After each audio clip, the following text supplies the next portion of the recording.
How's it going, guys? Vocabulary for today is congruent, which is the same as the word congruence. As you can see, this word is the same as this word. Just, you need to know what congruent means. It means this symbol right here. It looks like an equal sign. So as you can see, this right triangle is equal to this triangle. Well, instead of saying equal for geometry, we're going to say the word congruent. And then they like to ask you guys in the STAR test, hey, did it maintain congruence? These are the same thing. So this right triangle is congruent, an equal sign with a little squiggly. And this is congruent to this triangle. Why is it the same? Same shape, same size. As you can tell, this one is not congruent porque está más chiquito. It's smaller than this one. But they have the same shape. We say that it's similar. Orientation is when it's facing the same direction. So here's the pre-image, the letter A. Afterwards, I moved it to the right side, and now it's called A prime. You see that little mark right there? That's prime. This is the original. It's nice and clean, and this is supposed to be a copy. A prime. So after I moved it, was the orientation maintained? Yes, because look, it's still facing the same direction. The arrow was pointing to the right. It's still pointing to the right. So we're going to continue with the introduction. As you can see, translation is when it's sliding. You notice how the train on top, trains slide. And it makes this sound when you're walking and you're sliding. You hear it? It's sliding. So a translation is a slide. As you can see, Frankie is moving to the right, and then he's going down. Now let's look at this picture. This one is the pre-image. This one is the image. Was the congruence maintained? Is it same shape, same size? The answer is yes. Is the orientation preserved? He's looking to the right. Afterwards, he's still looking to the right. So you would say, yes, the orientation was preserved. Notice how the shape is right here in quadrant 4. And then notice how it ends up on quadrant 2 over here. Here's the pre-image A.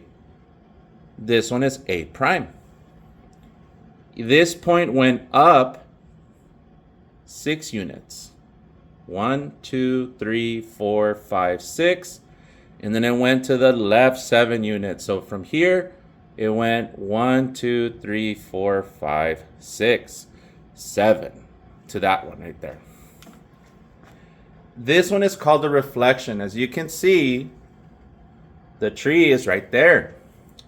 So whenever you reflect across like this, you're reflecting across the x-axis. Whenever you reflect up, it's called the y-axis. So a reflection is a flip. Look at Frankie. He's flipping. The popcorn's over here. Now the popcorn's over there. You see Hawks? There's Hawks. It reflected over the y-axis. Look at this one. The Hawks reflected across the x-axis. It's upside down now. Whenever we do reflections, here's the line of the reflection. This, we can consider it the y-axis. So the pre-image flipped over it. Notice how it's still the same congruence, same shape, same size. But notice how the eyes are on the left side. And when you flip it, now they're on the right side. The mouth was still on the inside, though, as you can see right there. These are called rotations. These are the windmills that make electricity. And a rotation is basically a turn. Notice how it's going to the right like this. That's called clockwise. Frankie is rotating to the right, and he's rotating to the left. So first, let's look at Frankie. Frankie is rotating counterclockwise. Now he's rotating clockwise. This is counter. There. Oh no, that one was clockwise right there. So whenever you rotate or turn, you're going to start, for example, facing up, but then after one rotation of 90 degrees, now it's on its side. It's maintaining congruence because they're the same shape, same size, but notice how now they're not facing the same direction. So the orientation was not preserved. Notice how this is the pre-image and it ended up over here. So every time it turns, it's 90 degrees.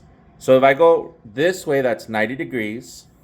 That's 180, 270, and all the way back is 360. If you go from here to here, it was 90 degrees clockwise. Notice that it's standing up. Now it's on its side. Let's say that you're going from here 180 degrees counterclockwise. So you're going to go 90, 180, and it's going to end up down here. Whenever it's 180, it's going to end up upside down. Notice it's right side up, upside down. Dilation is a change in the size. So like this one, his eyes are getting bigger. So we're going to say it's an enlargement. But when something gets smaller, you're going to say reduction. So here's Frankie. Now he's an enlarging. Now Frankie is reducing in size. Enlarging, reduction, enlargement, reduction. So dilations will not maintain the same, whatchamacallit, it's not going to maintain the congruence, but the orientation should stay the same. As you can see here, here's a happy face, that's a pre-image. The new image, as you notice, it got smaller. So we can say this is a reduction. Congruence, was it maintained or preserved? You're going to say no, porque look, it changed in size. But what about the orientation? He's looking that way, he's still looking that way, so the orientation was preserved. So translation, Frankie is going to the right and then down. And then he's going back. He went to the right, down. Then he's going up and to the left. Translation is a slide. Rotations, you either rotate clockwise or counterclockwise. Reflections are flips, and dilations are enlargements and reductions. So these are the 4 types of transformation, guys. After you watch this, you are supposed to give me a summary explaining what each of these transformations are. Thank you, guys.